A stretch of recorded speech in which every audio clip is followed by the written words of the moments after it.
राक्षसी तोपें किले की दीवारों पर कहर बनकर आग के गोले बरसा रही थीं और फिर युद्ध की कमान संभाली मां चामुंडा स्वरूप एक वीरांगना ने। बात उस समय की है जब बहादुर शाह ने महाराणा सौंगा की मृत्यु का मौका देखकर चित्तौड़ दुर्ग पर आक्रमण कर दिया। इस दौरान दुर्ग में रानी कर्णावती के नेतृत्व में वीरांगनाओं ने किले की रक्षा की।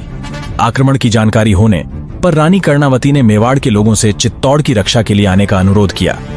मेवाड़ के लोगों ने इस अनुरोध को ठुकरा दिया क्योंकि मेवाड़ के लोग रानी कर्णावती के बड़े पुत्र विक्रमादित्य सिंह को कम पसंद करते थे, इसीलिए वह युद्ध नहीं लड़ना चाहते थे। उन्होंने एक मांग की कि युद्ध हम तभी लड़ेंगे जब विक्रमादित्य और उदय सिंह को बूंदी भेज दिया जाएगा। रानी कर्णावती ने इस बात पर सहमति कर दी। रानी कर्णावती ने पन्नाधाय को कहा कि आप विक्रमादित्य व उदय सिंह को बूंदी में ले जाओ। बहादुर शाह जफर 2 लाख की विशाल सेना लेकर चित्तौड़गढ़ किले के पास खड़ा था। चित्तौड़गढ़ की सेना का नेतृत्व करने के लिए सूटो चुंडावत और डुडो चुंडावत दोनों भाइयों ने राजपूतों की 25,000 सेना का नेतृत्व किया। दूसरी ओर बहादुर शाह की सेना का नेतृत्व रूमी खान कर रहे थे। दोनों सेनाएं आमने सामने आ गईं। दोनों सेनाओं के बीच भयंकर युद्ध हुआ और सूटो चुंडावत और डुडो चुंडावत के नेतृत्व में राजपूतों ने अपना जोर दिखाया और रूमी खान को पीछे धकेल दिया। बहादुर शाह ने अपने सैनिकों को पीछे हटते हुए देखा। बख्तावर खान को तोपों से हमला करने का आदेश दे दिया। तोपों के हमले से राजपूतों को बहुत ज्यादा हानि हो रही थी, तो डुडो चुंडावत ने छोटी सेना की टुकड़ी लेकर बख्तावर खान के तोपखाने पर हमला कर दिया।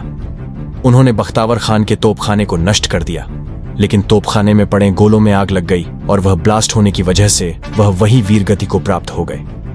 सुट्टो चुंडावत ने बहादुर शाह की सेना पर पूरी ताकत से हमला कर दिया और शाम को जब सूर्यास्त होने वाला था तब सेनापति रूमी खान ने संख्या बल से सुट्टो चुंडावत को पीछे से शीश काट दिया। जब युद्ध समाप्त हुआ तब रानी कर्णावती को पता चल गया कि कल आखिरी युद्ध है।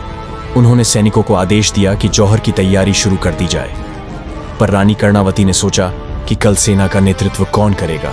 तब रानी जवाहिर बाई राठौर ने कहा कि कल सेना का नेतृत्व मैं करूंगी, और रानी कर्णावती के नेतृत्व में सभी रानियों ने जौहर किया और राजपूतों ने केसरिया पहनकर जवाहिर बाई राठौर के नेतृत्व में युद्ध लड़ा। जब बहादुर शाह ने रानी जवाहिर बाई राठौर को युद्ध का नेतृत्व करते देखा तो हैरान रह गया। उन्होंने सोचा कि पूरी सेना को नहीं भेजकर 50,000 सैनिकों को बख्तावर खान के नेतृत्व में भेज दिया। दोनों के बीच भयंकर युद्ध हुआ। रानी जवाहिर बाई तुर्कों की लाशें बिछानी शुरू कर दी। यह मंजर देखकर बख्तावर खान भी हैरान रह गया। राजपूतों ने इस मंजिल को देखकर आपने दोनों हाथ जोड़कर जय मां काली के नारे लगाने लगे। जय मां काली के नारों से पूरा युद्ध स्थल गूंजने लगा। अपनी सेना की दुर्दशा देखकर बख्तावर खान रानी जवाहिर बाई को रोकने के लिए आगे बढ़ा। दोनों के बीच में भयंकर युद्ध हुआ। रानी जवाहिर बाई ने बख्तावर खान को मार दिया। यह सुनकर बहादुर शाह घबरा गए और उन्होंने रूमी खान को पूरी सेना लेकर चित्तौड़ की रानी पर हमला करने को बोल दिया। रानी जवाहिर बाई ने तुर्कों से मुकाबला किया और आखिर में संख्या बल के कारण उन्हें वीरगति प्राप्त हुई और सभी राजपूत ने चित्तौड़ के लिए वहीं पर बलिदान दे दिया। इनबॉक्स में जय मां भारतीय लिखना ना भूलें।